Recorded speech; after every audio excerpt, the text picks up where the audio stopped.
Baba Patrick. Baba Isabel. Ziri siku mzukuru wa Sekuru. Zakarongeka. Sure. Nasi Friday. Nasi Chishanu. Hoza Friday, hoza weekend, hoza mpela viki.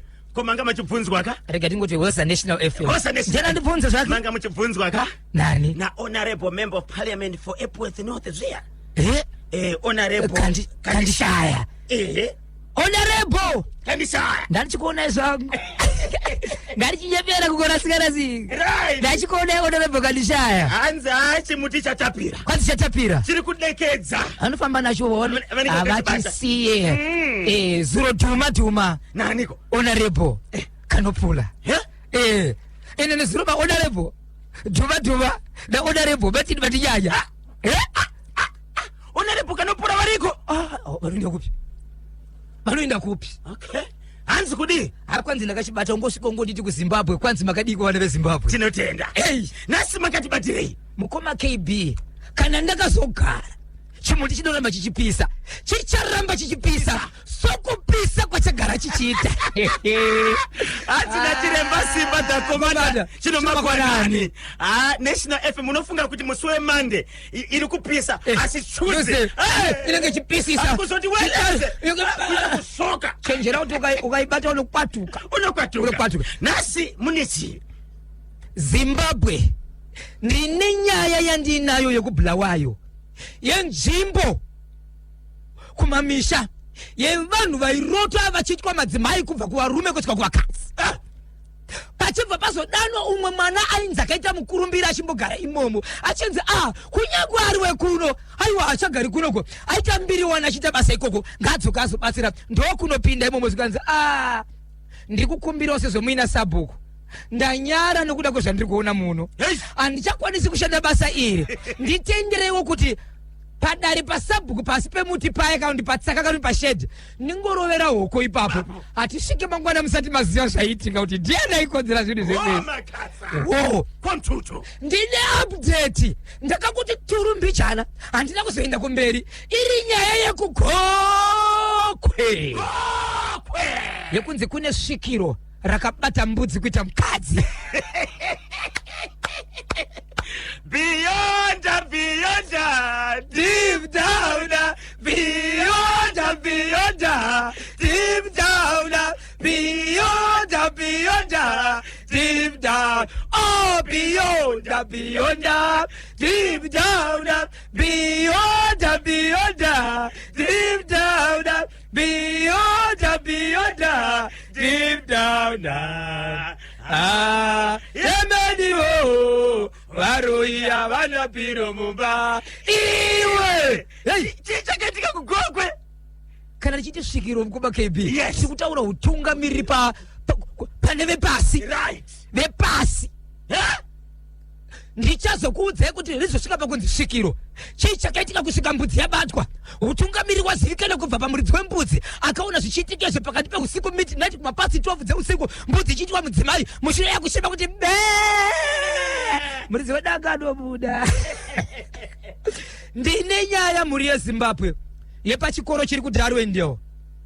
Chikoro chiri kuDarwendale chine mudzidzisi anoenda kuchikoro akadhakwa kusvika pakutorwa mapiki nevabereki, kusvika pakutorwa pikicha zvakare ari muchimbuzi astika arimo imomo, kusvikira vabereki vatora mapikicha akati naye headmaster ichokwadi ndikabhadhara school fees yemunhu ari kudzidzisa mwana wangu akadhakwa kudaro. Honorable Minister torerai moyo muri kubvibva zvadaro mukoma KB hatinonokika nzira yekufamba nayo kubva panapo uchida kupinda mutauni haumbofe kuchibva kuno kumbarika kupinda mutauni usaudagara maflyover ndizvozvo pane nzvimbo dzekufamba ndovana kuti ukabirirwa pamusoro yedhi vana vari kuchema vachiti vakakuudzai zvikazi ndakazviudzwa asi ndine kwazvinozviendesa ndipei nhamba dzaDSI batei vanonzi iwo Mr. Tsikiti ndiye DSI yozvimba halo ndinoitwa bhozho kura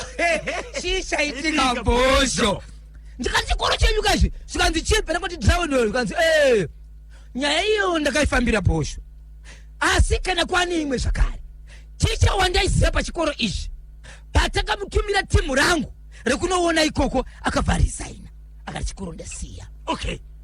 ndio vanachokera kumashiro zvakare zvikanzi aiwa vanga vari 2 akarisaira jeumwe iyeye akawanikwa muchimbuzi achiri pabasa nezuro vanhu vachitori pameeting akatobuda vabereki vari pameeting akatoenda kubhawa so vabva vati DSI vazotsvaga DSI ayamukoma KB ava vanonoke vanoita basa Mr. Tsikiti vanoita basa anonzi Mr. Matsikiti okay ipapo dzoka futi bheke tikazi no posho uri right vabereka vasiromwo vari kuti vanhu vanga varipo 2 uye akaita ndeumwe uyu ndeumwe uyu ende uyu anoshedzera kuti vabereki siyanai neni kuchikoro ndakaenda ndega mondidini 5 minutes past 10 National FM musi we Friday 12 September 2025 Kanyemba Bonzo na Boshongora alongside Natasha Siko icho kwa dimburi ya Zimbabwe ndiri mukati mekufamba kupfapfadzana kutsodzera dziri kuitika matima ose nyika ino ndinokumbira kuregerera mburi ya Zimbabwe nyaya yandamboreva ndichiti bhula wayo haiwa cholocho nice matepelendi koko right inzwa Zimbabwe nyaya ndikutera yakatika kucholocho ndiye kuti munzvimbo makaita dambudziko reumwe sabhuku rekuti vanhu madzimai akapedzisira akuchema nevarume zvese kuti mudzimba dzavo hamusi kurarika varume kana vakadzi vese vari kuitwa madzimai ndizvo vasingazivi yes so vanhu vakati kuna sabhuku sabhuku dai matisvitsirawo nyaya kwamambo kana kumberi sabhuku akati iye ndinoita sekunonzi inini handina k nevana vangu sabhuku pachake achibva aenda kwamamba akati ndichatsvaga mubatsiri chikonzero zviri kuitika munzvimbo mangu zviri kundinetsa nekuti vana vese vari kuchema kwakabva kwatsvagwa mubatsiri but mutsvakitsiri akatsvagwa munhu angaita mbiri mune imwe nzvimbo iri muZimbabwe achinzi ari kubatsira ikoko but pavakazoona vanhu vakazoona kuti aitori mwana akatombogara munzvimbo ishi right vanhu vakati aiwa zvaita izvi ndizvokubatsira vanhu izvi hazvina basa takambokurira munomu regai ngauye mwana achibva aenda munzvimbo aenda munzvimbo mukoma KB ndokubva asvika ndokuita akata dzake ndokuita mapipi ake zuva rodana kubata basa achibva ati vanhu vakafanana atinotishevedza kuti komiti uyai mugare pasi nokuti paive nekomiti yatungamirira basa iri yakasanganiswa vanhu marudzi ese kuti pasave nekumwe kudzvirira nyaya kuriripo vasanganiswa pai achibva ataura akati inini ndiri mwana wemuno ndoda kuita zvinhu zvokuti vanhu vasaite question mark pazvasvika iko zvinozvi ndiri kunzwa kunyara nezviri kuitika saka kunyara kwandiri kuita uku ndafunga kuti ndishandise imwe nzira isiri nzira yandanga ndichida kushandisa asi ive nzira yekuti inini hapana anondipomera nemiwa mupomere but mumwe nemwe achazviratidza ega kuti akamira sei ndizvozvo chaizvo ndobva ati iye hatichaiti nzira yekuti tichatsikisana mutanda hatichaita nzira yekuti pinda mumba ushoperwe takuita nzira yekuti munhu wese kana aine nzvimbo yaishandisa inozivikanwa munhu sokuti sabhuku vane dare ravo panorita paitsikwa nemunhu wese patori nemumvuri wake tiri kudati sabhuku mutiratidze nzvimbo yenyu yamaitira musangano mwana wese ari munzvimbo muno ane zita anove baba kana kuti amai tinovimba kuti akambosvika ipapo kana akambosvika ipapo zvandinoda kuita zvichashanda aripo here munyowana watinoti paakapinda muno haasati amboenda padare rasabhuku akashayikwa zvikanzi munhu wese akapinda muno kana ari baba kana amai akasvika padare rasabhuku zvikanzi ndopanda kurovera hoko yangu ndeizvi ndobva yabuditswa muombudo ndobva yaita zvaikaitwa ndobva yaroverwa zvikanzi nevanhu aiwazve takabvisa mari kaizvo kusvika rini zvikanzi nyaya ndiri kuita pana pai ndeyekuti hoko inofanira kungorara mangwana kuseni tinenge tine chokwadi chezviri kuitika pano ndobva yaroverwa hoko Zimbabwe hoko yaroverwa mangwana kumapasi 3 past 4 dzekuseni sabhuku vakaenda pamba pevabereki vemwana uyu asi mwana uyu akauya hana musha ikoko asi vabereki vake ndivarume achibva ati ndiri kukumbira kuti imi vabereki imi mune mwana uyu mangwana rinofanira kuvira mabuda munzvimbo muno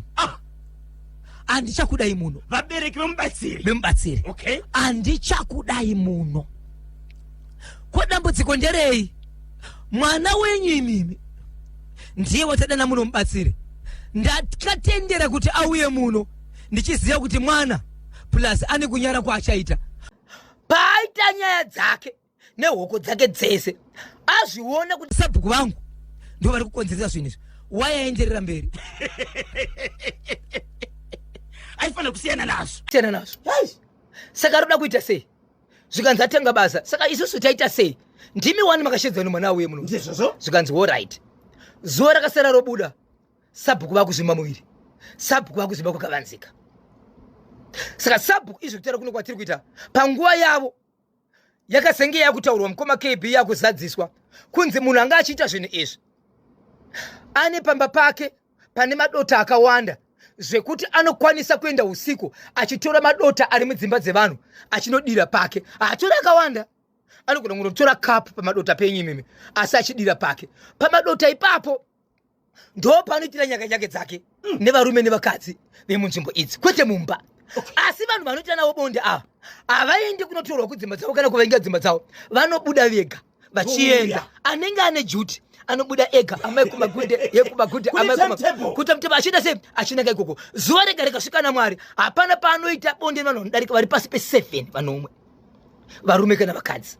So ane mazita akanyorwa. Mazita iwawo ndiye kuti iye pachake akaridza whistle usiku achisvedza zita remunhu. Unovhura dho wobuda kumba kwako woenda kumba kwa Sabhuku, wasvika pamadota ndipo paunoshedza Sabhuku uchiti ndasvika. Sabhuku obuda. Sabhuku vane vakadzi vatatu. Vobuda pamwe vonoita newo zvavanoitazvo wobva wodzokera. So nyaya yengenetse ndekuti vanhu vanga vakutorota, but kurota kwavaita vairotana. Sokuti kumba kwangu kunorotwa ari Kanyemba, kunorotwa ari Makashu, achirotwa ari Ezra Kaunda, muchirota ari kana kuti Soneni. But vanhu vangasazivi. Saka iko tinozvidambudziko Sabhuku adaro azvimba kudaro akuita sekunonzi asvika panguva yekuti ane zvaanorasa paari kana asvika panguva yekuti ari kufadzana nemunhukadzi. Ndo zviri kuitika paari. Saka Sabhuku abva atedzera kuti andimona kurwara kwandiri kuita uko, inini kuchipatara handiendi, zivai kuti akonzeresa mwana wenyu ndikafa ngozi yacho muchaiona. Asi kurwara kwandiri kuita uko handisi kumira kuti budai muno. Akutoudza masekretari amwe kuti ava vacheke mubhuku ngavabude muno. So masekretari akati Sabhuku atikwanise kucheka munhu mubhuku nenyaya yekuti makashevedza munhu kuti auye munzvimbo, ende wacho ane zita riri munomu haasi uyu wamakashevedza uyu, vabereki vake. Ende tese takawirirana tikaisa masignature kuti munhu aite sei auye. Ende Sabhuku imimi hamuzvizive here izvi.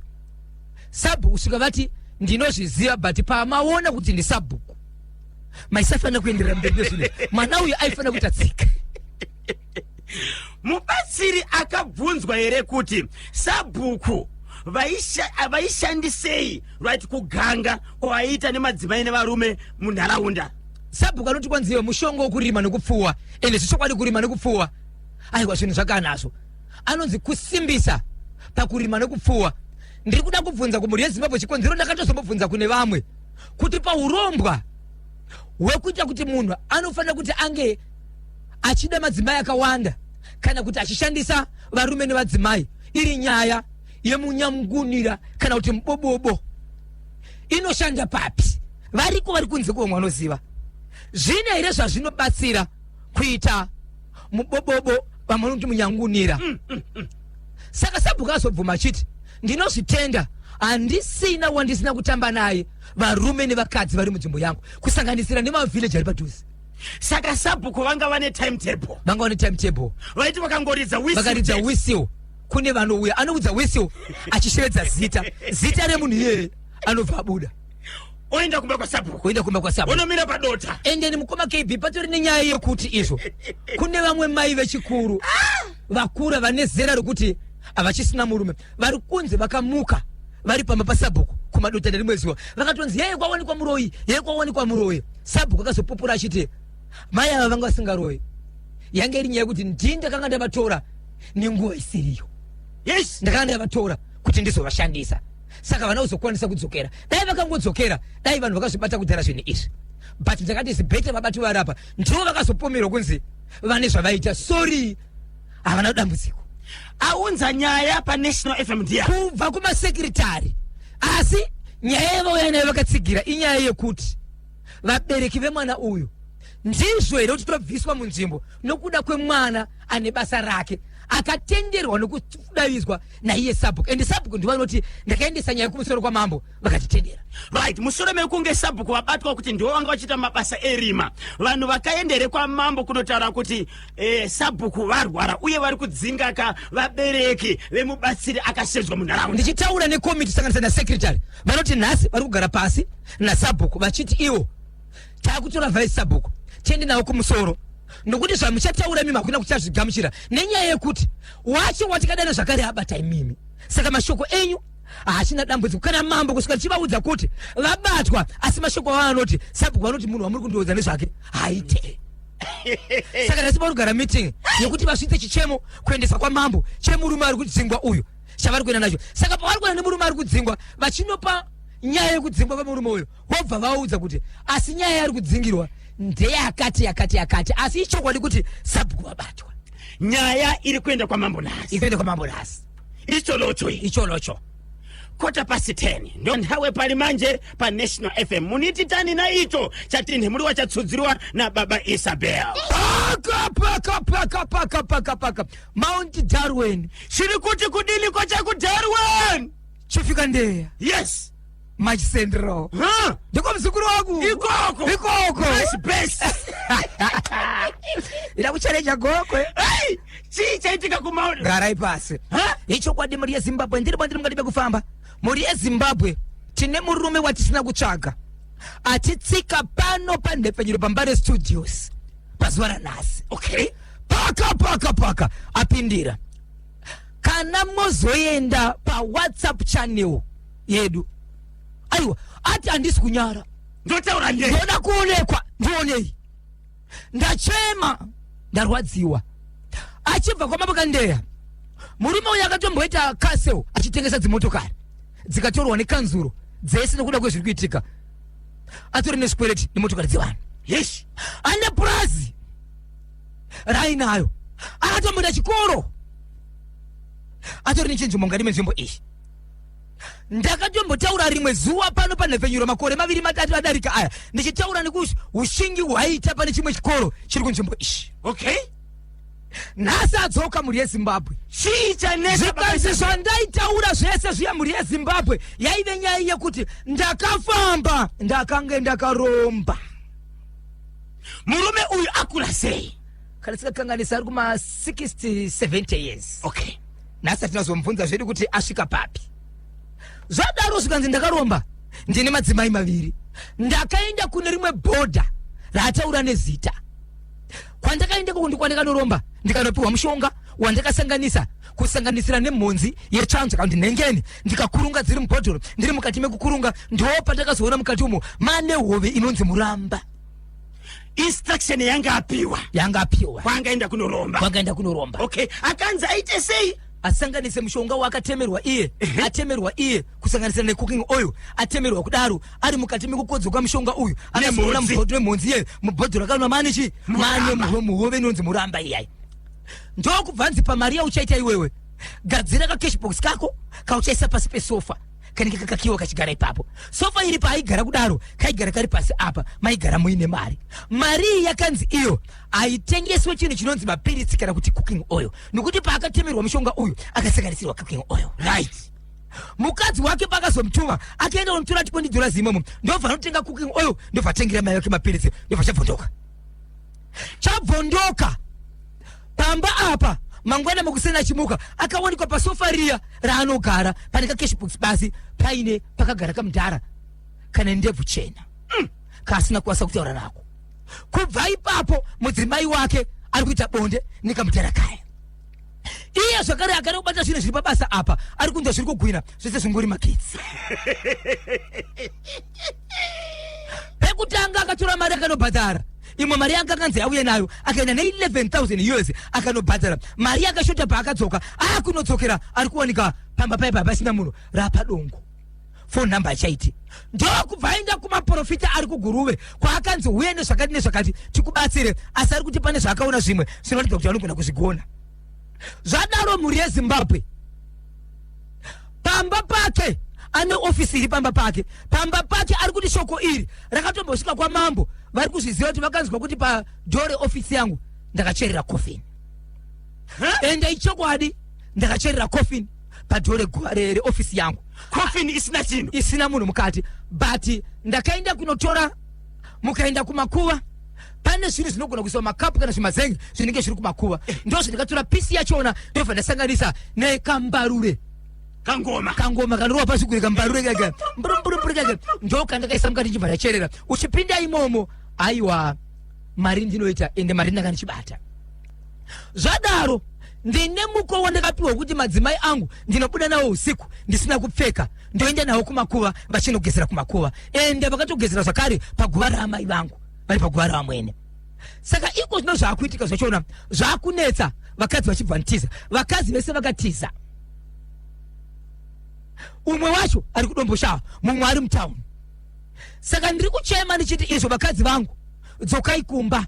Pandakatanga mushonga uyu takanga tiri tese tibvise zvimine zviri kuitika izvi zviri kuitika kumba kwangu zvinogona kuti zvisazoita mvura inaye mudzimba.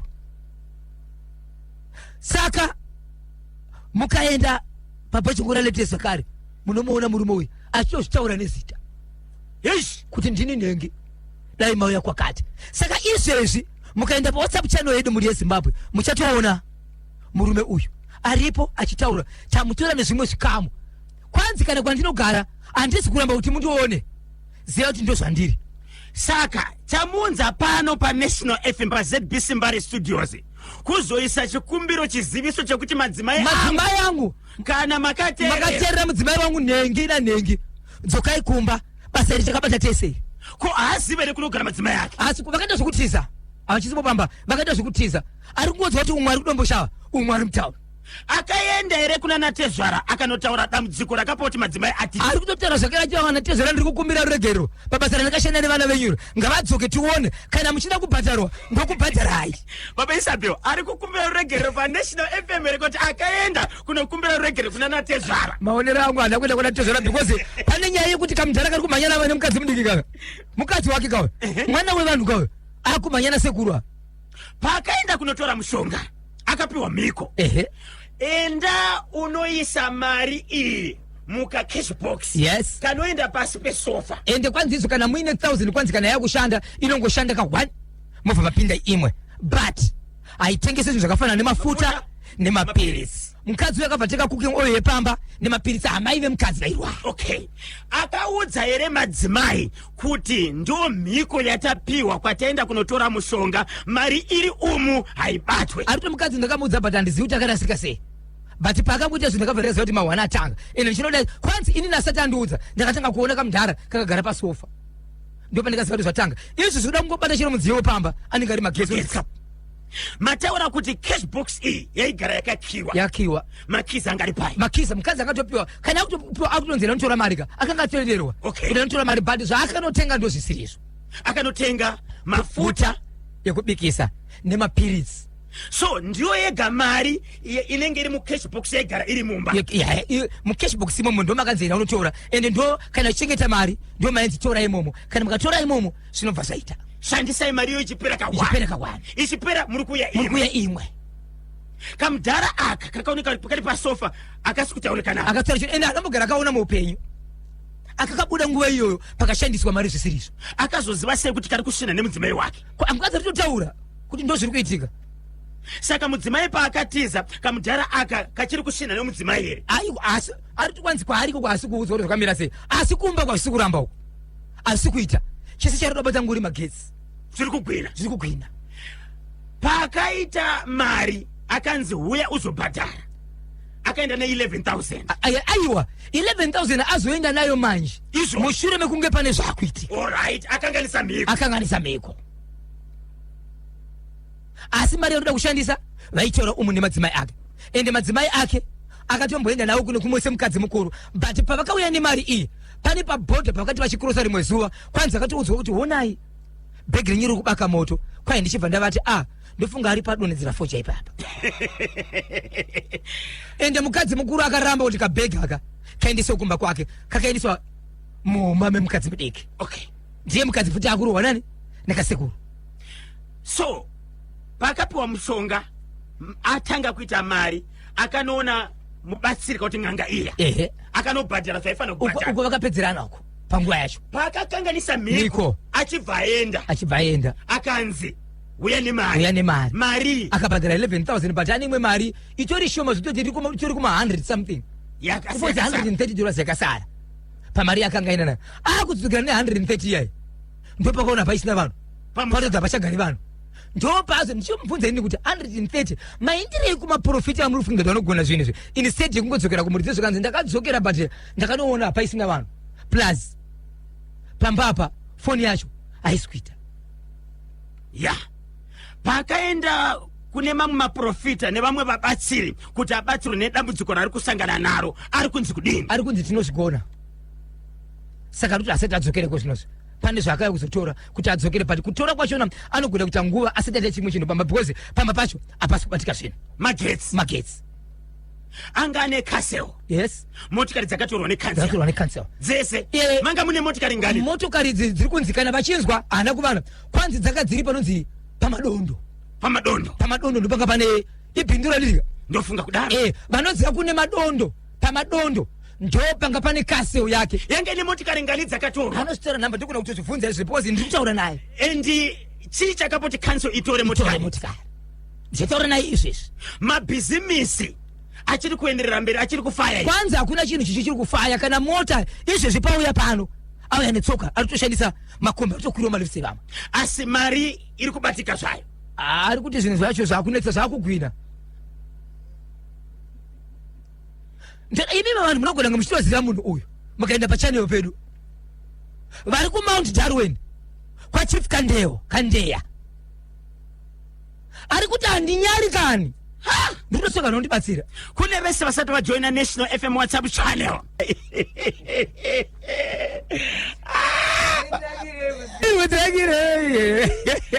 baba isabheuka tinombozvitaura wani ari Kigweja anotaura kuti ko munomboromberei regai katinzwe kuchema chete kuromba regerai vakomana ndinonzi Constable Tafadzwa Chakururama vakachibata chimuti kuti dzvi baba isabheuka regai varomba vafe nezvinhu zvavo vakambouya here kuNational FM toda kuroromba nhasi vakudzoka vachiti zvaoma siera iwe chera iwe nzvadzi yangu nzvadzi yenyu nzvadzi yangu ndimbuya wakwa ndigogo ndoda kumutsigira pavhesi yataura inowana kuti mubhaibheri kuti regai vakaromba vafe nezvinhu zvavo kune vhesi inonzi Deuteronomy Mapisarema Mateu Luka Exodus 44 vhesi inoti anofamba nebanga muhomwe richacheka mwene wake kana wakaromba zvichapandukira iwewe kana uri wemadhirezi chakuona kumera nyanga ndizvozvo kana uchiri buroyi ucharohwa nehuko anofamba nebanga muhomwe rinocheka imwe zvakaitika Jesu paine munhu akanga kuda kutocheka nzira yaJesu aive jinda raJesu achibva asimuka achiti ho muda kuita sei Jesu iye akanga kutoburitsa banga rikuda kunorwisa munhu aida kunoataka Jesu achibvanzira Jesu murega akadaro anofamba nebanga muhomwe richacheka mwene but yaive nyaya yaida kuzodudzirwa kuti kufamba nebanga muhomwe zvinorevei ndichakududzira mangwana mabaisabheo ndabva kuchechi Zimbabwe yabvunza baba ava pauya pano paZBC Mbare Studios vari kuda kubatsirwa nei one vari kuti kana kune vanobatsira nezvandiri nazvo izvi pamba pangu zvinhu zvichabatike 1 2 amagetsi 2 vakadzi vangu ngavadzokewo takaita tese sei vakunditiza kuti siya ndega vakaenda here kumba kwana Tezvara vakabata here vana tete vachitaura nawo kuti madzimai angu ese ari maviri anditiza wogara pasi vataurirane apa atitaura futi kuti kwanzi vana Tezvara kana muchinizwa kana mune mari yamunoda ndingatokupai but madzimai angu ngaite sei ngadzoke saka ndaita mukana kapa ndatombotaura nemukadzi pamadzimai ndataura nemudzimai mudiki ari kushevedzera kuti ichokwadi ndio zviri kuitika zvimwe zvanamubvunza angoti zvakawanda ndiye anoziva bvunzai ivo varidzi kana vakati bvumira yeZimbabwe maiguru ava vanova mainini anditika tichataura nawo pamhepo. Maini ndavabata asati akubatika ndi maiguru tangani vakadzi maviri. Maini ndava vakabvuma. Tichavaisa pamhepo. Ndi maiguru vedu. Ndi mainini. Kuna baba. Anditika. Tichavaisa pamhepo. Tichavaisa pamhepo. Izvi zvarikutonetsa kufuna futika. But ndiri chiri pachi. Tichiri pabasa. Inzwai munzwe Zimbabwe. Kana uchida kuita mari. Chokwadi muri yeZimbabwe chabvunzwa nemurume kwanzi vanenge vakararadze umambo. Right. Avamuke chino. Ende kana ndisikakanga sepa vakadzi vatatu. Mukadzi mudike. Kwanzi vanhu vachituita zvinhu zvavo izvi. Anga chitoro shedza mota. Yekutotakura zvinhu zvake kuti andikwanisa kugara pakadai. Aish. Mukadzi mudiki anove ndiyo kupedzisira anga ane vana vaviri. Ende mukadzi uyu ari kunzi ane umwe mwana wake pavana vaviri ane kumwe kurarama kwaanoita kweurwere. Ari kutoti kufamba kwandakaita ndakanga ndichizvinzwa kuti zvinenge zvine chokuita nemurume wangu. Saka ndinozofanira mberi. Ya pakaipa regai pari zvino chipinde kakabatwa chishina neusavi nembudzi. Okay. Kugokwe muri yeZimbabwe kune murume riri svikiro akabatwa achishina nembudzi kuita mudzimai.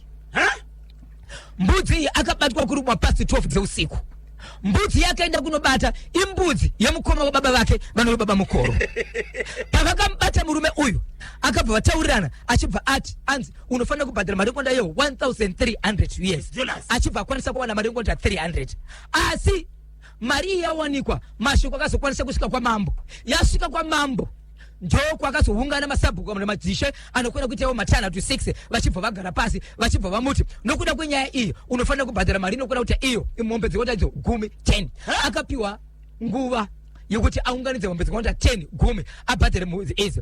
Ndakuchibvunza maererano nekuda kwokuti imemi murume kuzosvika panguva yakaita sezvizvo svikiro vanhu vakuru panyaya dzemhepo dzepasi. Sei makamuita svikiro munhu akasvika panguva yekunobata usavi nguva yekunobata chipfuwo chinonzi mbudzi chehama yake asi mudange make muine mbudzi ndokubva achiita mukadzi. Anonzi murume uyu ane makore anokwana kuti 25 dzokuberekwa. Aishandira munzvimbo yekuHarare ndokubva achinge auya mukati menzvimbo iyi. Mushure mekugara nguva yakareba vanhu vefamily iyi vasina svikiro nokuti pakambenge pakagara svikiro rakange rafa rakange rashayika. Ndiye akauya achitera achiti izvo mhepo Yesu gara pandiri. Naye baba Isabel munhu anotaura ega here kuti mhepo yagara pandiri kana kuti mhepo ndiyo inotobuda? Ndakutaura neveukama tsvakiridzo. Tiri vatikitiva mukufamba kwedu tiri vasiyaidi tiri vatikitiva tiri masiyaidi tiri vatikitiva mukufamba kwedu tiri masiyaidi. Makanzwa kuti kudini veukama? Ndakuchitaura neveukama mukati medhanioroshi mukati mewambiti yeupenyu vanotaura vachiti izvo murume ari mukati menzvimbo iyi auya achiti mhepo yagara pandiri vakakwanisa kuti vaenda kwamambo vakati mambo murume ari kutaura mashoko ekuti izvo kana munzvimbo menyu muine svikiro riripo munofanira kuriziva seutungamiri hwepamusoro nokuti munzvimbo matiri kugara mune varidzi. Zvikanzi handikwanisi kuti isvikiro kana tisati taona zviratidzo nguva. Asi murume uyu ane 2 years achiti panogara svikiro nezvezvikiro zvese ndiye asi kuti vari kufamba kuzvitsvaga but pasoitika izvi manje vakuona kuti nhai varume ndoringadzisvikiro rinosvika pakunobata mhuka mbudzi. Yes. Usavi kuita mukadzi. Manakiro anoita mbudzi zvoti kanganisira mozi. Uchidya zvakanaka yodyiwa nemunhurume. Zimbabwe. So uchandisandabvunza nekutsvaga ndechekuti mbudzi iyi iwo mudzimai wesvikiro uyu iri kupi? Saka apiwa mutongo namambo wemombe 10 kuti abhadhare mombe 10 nokuda kwekushina kwakaita nembudzi. Apa mbudzi ndeyani? Ndiye baba mukuru mukoma wa baba. Iye ane mbudzi here. Amene kuti kuHarare kwanga akamboona nguva yekupfuwa. And 25 years. Ane musha ane mudzimai here. Ndi plus. Ndi plus. Mukoma. Okay. Masentro tine zvedu. But gokwe. Gokwe. Aiwa apa zuno ndi zuno takatora ngwena mumba. Nasi uno maproperty abagesi. Vachisendera muri kureba. Aiwa Midlands. Kana varizogara Midlands. Wabuka Seko Sydney muma patongo yapo. Akachibata mukomana anonzi Sydney muma. Kwanzi ndini mumiririri wegokwe panyaya dzemasaisai paNational FM. Chakabatwa chimuti naMisa Mhlanga Trasi kuchipinge chiri ti. icho kwadi muri right mane penada bali icho kwadi muri Zimbabwe ndireto Washington marimira kana kuti posho ngora baba isabesa correspondent kwa ZBC National FM muri Zimbabwe katira saipo pana patiri pa masai sai pa nepenyiro pambare studios ka ndatsikwa ne utungamirwa kwa msana kuti baba vanobva kuti yemondi arweni baba makadizve makati right renyu zita kutaura kana kusataura zviri kwamuri but andiri mastay vamwe vanhu kana ari muzukuru muchati muzukuru kana ari chairman mudzimbo muchati chairman mudzimbo asi renyu mimi kana kutaura munogona kutaura remudzimai wenyu kana muda kutaura muchagona kutaura baba Chuma chaita kuti musvike panapa munitsvake muuye pa ZBC panova ndovanisa mashoko anotendedza nyika yese kuti vanhu vakwanise kunzwa chi nye bombo wandakaita pandaenda Mozambique ini ndi chairman weMozambique weFrelimo yeMaunderi Mashonda Center saka ndaipo ndobva ndanakirwa chona mwaita madhiri emari ndobva ndaudza amai Chuma anonzi Bonchikani mai Chuma ndiani mudzimai mukuru muni madzimai mangati mwacho anonzi Everini Dzikamanga saka taapamba taita mari dzedu tine box ratakagadzira resofa resimbi rine cash pass saka mari yange yakufasa saka ini ndakatakasa mutemo kuti mari haitenge mafuta haitenge mapirisi kamukadzi mudiki akatenga mafuta nemariyo tarara usiku takasona pakagara muri kuti pamakaromba imi makanoromba kupi yakanotora kubota mwanza asi muri chizvino zvikupi nechizvaro cheMozambique asi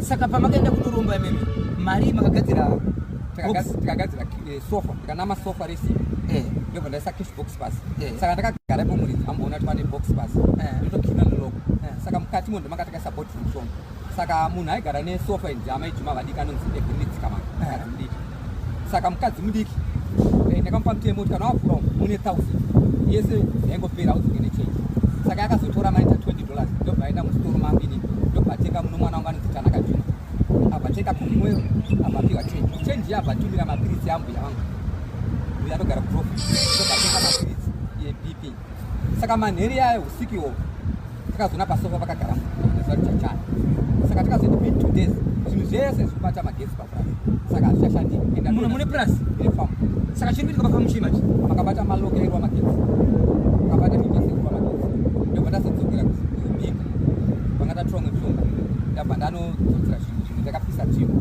ndane tsvimbo yekuti mimi ndaikuona saka pamusoro pezvezvo zvauda kukanganisa munhu asi pawana wangu wese hapana atapa saka izvo takanoshandirwa kugurumunaa maitema nguva aikoko zvakaitwa nemapurofita ndakaputsikana saka tikutasira kuti mapurofita anosvika Saturday Sunday but mari yasvika kwako urikuti yada kusanyoka nenyanga ko zibhokisi remari mari ichiri mwero ayo mari hamusina akapera patakangobvisa 1000 hatazona mune mari tanga taakona magezi saka takarara mumba usiku wainzwa mbedho uchisumuka kutange ndokudodzwa tairi tractor oenda kuseri kodhokonza kunge kupinda chinhu ngeshout pesa chimwe chinhu asi akapatidza tochi unoona hamuna chinhu tikadzima tochi pabhokisi recheya iye ndoona kamudhara kakagara saka mudhara akakomanyimba katikadzika bonde nadzimai yangu adiki vanonzi vanova ndivo vakaenda vakatora mari varivo vakatora mari chamuri kuti ndazokuniza kutakura ndanakumba saka pandakasvika kumba ndikatanga ndasiya kunzi kwewana ndobva ndanodza madzimai ari mukuru akatsika-tsika make ndobva ndasama mukadzi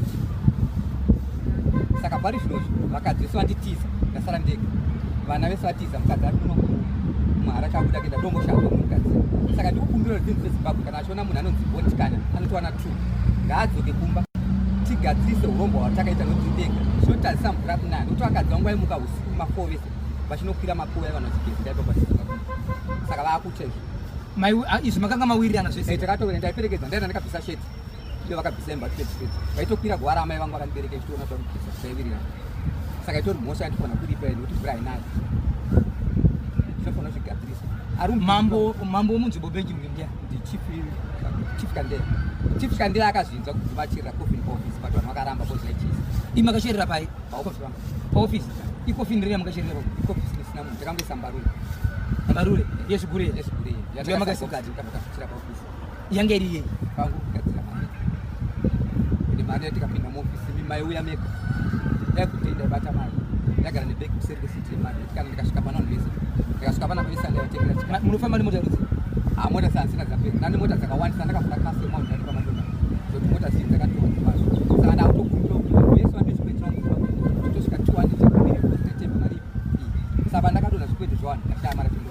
paita munango pantedwe 0713938538. Hello pa National FM. Makadiko. Tinosimba Makadiko amai. Handisi kuda kutaura zvakawanda dango papfungwa handina airtime. Alright. Regerai wakaromba watsene zvinhu zvavo. Wakambouya here kuNational FM wachiti takunoromba takuwakuda kubatsirwa iwo wakadya. Siyai munhu azikange ega nemafuta esenguruwe.